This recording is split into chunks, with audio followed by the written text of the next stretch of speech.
What's up, YouTube? Coming at you with another video on my lawnmower. Don't know how many of y'all watched my videos on my mowers and stuff, but I made a video here a while back about hydrolock on these Briggs & Stratton engines and stuff, and also in that video I talked about I had to swap the engine out of my Craftsman here, which requires more maintenance.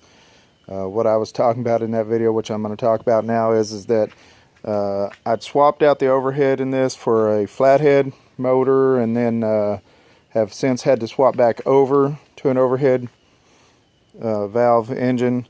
And this one here's got the pressurized oiling system on it, and so again, like I said, it requires a little bit more maintenance. It's not just a simple oil change now, it's also changing a filter.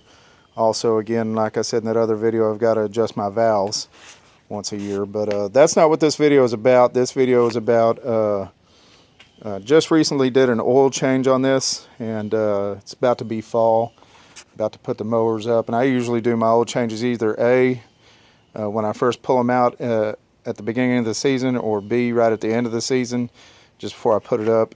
And anyway, one comment I did want to make real quick on is I talked about in that hydrolock video about the and I talked about in all of my videos about my mower. There's also a video called LT1000 rewired video that I have up. I'm talking about this fuel shutoff valve right there. Briggs & Stratton, and well, I don't know if it's Briggs & Stratton or the carburetor manufacturers, but anyway, they made a electric valve that goes in the bottom of the carburetor there. I talked a little bit about it in the video hydrolocked, and I guess it's not to be used to cut off the fuel per se, but to prevent backfire, I guess, when you shut the motor off. I guess when you shut the mower off and there's gas built up in the carburetor, it'll backfire and create problems. So what I wanted to say is that I've never had those issues with this, shutting that fuel off, because it burns all the gas out of the carburetor. So I don't have any issues with backfire. I don't have any issues with gunk in my carburetor. I don't have any of those issues that people have. I don't have any of those issues. I just shut it off with the fuel valve. I don't shut it off with the switch, even though it's got one on there. I always shut it off with the fuel valve and kill it that way, so it burns all the fuel out. And anyway, so that's kind of what this video is about, because the manufacturers are no longer putting these on here. And you watch the videos and you'll know the videos on YouTube. Most of the guys on there are talking about how these are not factory installed. If it's got a fuel valve on it like this one, it's somebody's done it. It's aftermarket, and I'm not afraid to admit it. I put it on there. And again, like I said, it's been the best thing I've ever done to this mower. I've never had any issues with any of that stuff, with it gunking up my carburetor, with the fuel valve, or with it backfiring. I don't have that issue either. So, and then also something else I wanted to talk about is again, like I said, this this oil filter here. Anybody that's been around lawnmowers long enough, especially Briggs & Stratton. Now, this video is mainly geared towards Briggs & Stratton. I'm not familiar with the other ones. I know there's other brands out there that have pressurized oiling systems and take oil filters. And anyway, this one here is mostly just about Briggs & Stratton. So I don't know. You're going to have to do your homework on this and figure out what works for you. But anyway, just wanted to make this quick video on, again, like I said, with this bigger engine, 21 horse overhead valve engine, and with that pressurized oiling system and doing an oil change, I was a little bit of a sticker shock on this, doing an oil change. What I mean is how expensive it was.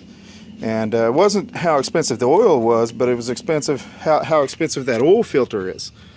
Not this particular oil filter, but the original oil filter that's supposed to be on there, Briggs & Stratton brand oil filter. priced it out about 10 bucks. And so I got on YouTube, and I'm going to put a link in the description below, and just began to look around, and was able to find this guy's video, and went into Walmart, and the guy talked about in his video about looking up a Saturn, a little 4-cylinder Saturn, and was able to pull up the oil filter. Now when I did it, I took my old oil filter in there with me, and I made sure that the size was correct, the threads were correct, the gasket was the same, and everything else. Everything was correct.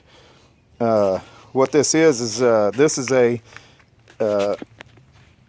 car oil filter.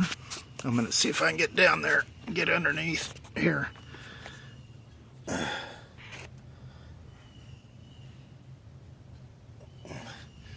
don't know if you guys saw that or not. It's a ST3614 SuperTech brand Walmart oil filter.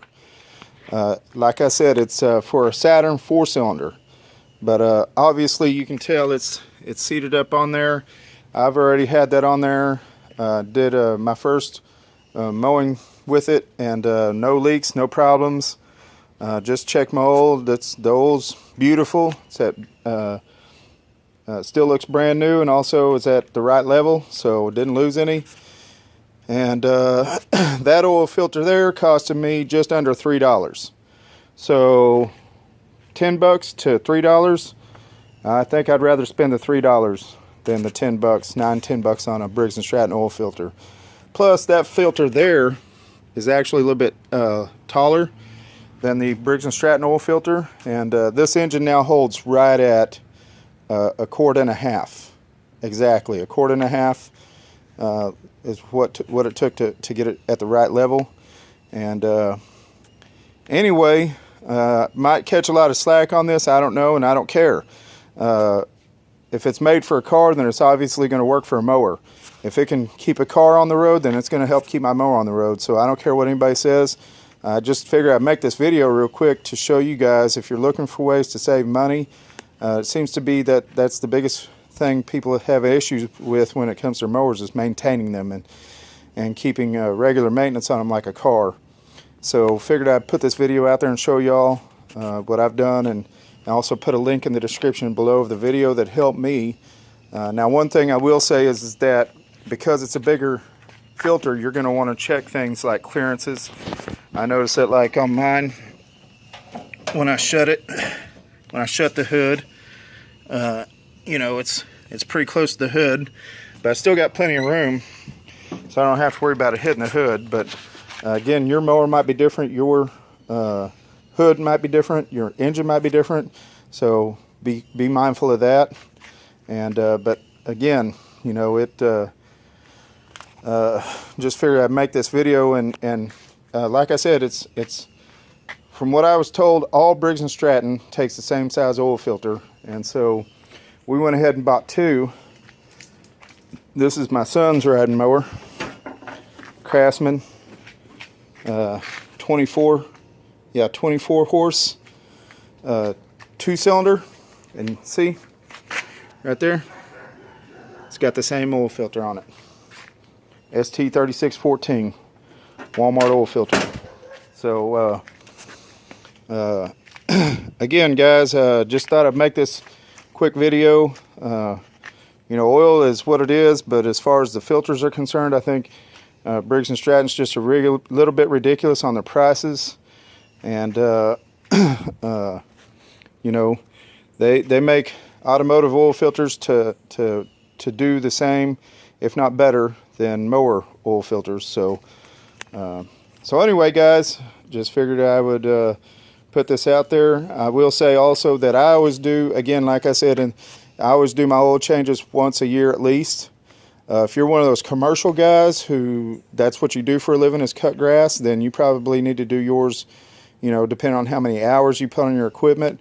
For me, it's just for personal use, for mowing my yards and stuff, and so I always just do it once a year, and then just keep an eye on my oil and make sure it maintains a good oil level. And like I said, just the sticker shock of it, and not wanting to pay that much. So anyway, check out the description. Check out that link in the description, that guy's video that I watched. And maybe if he's watching this video, I wanted to say thank you.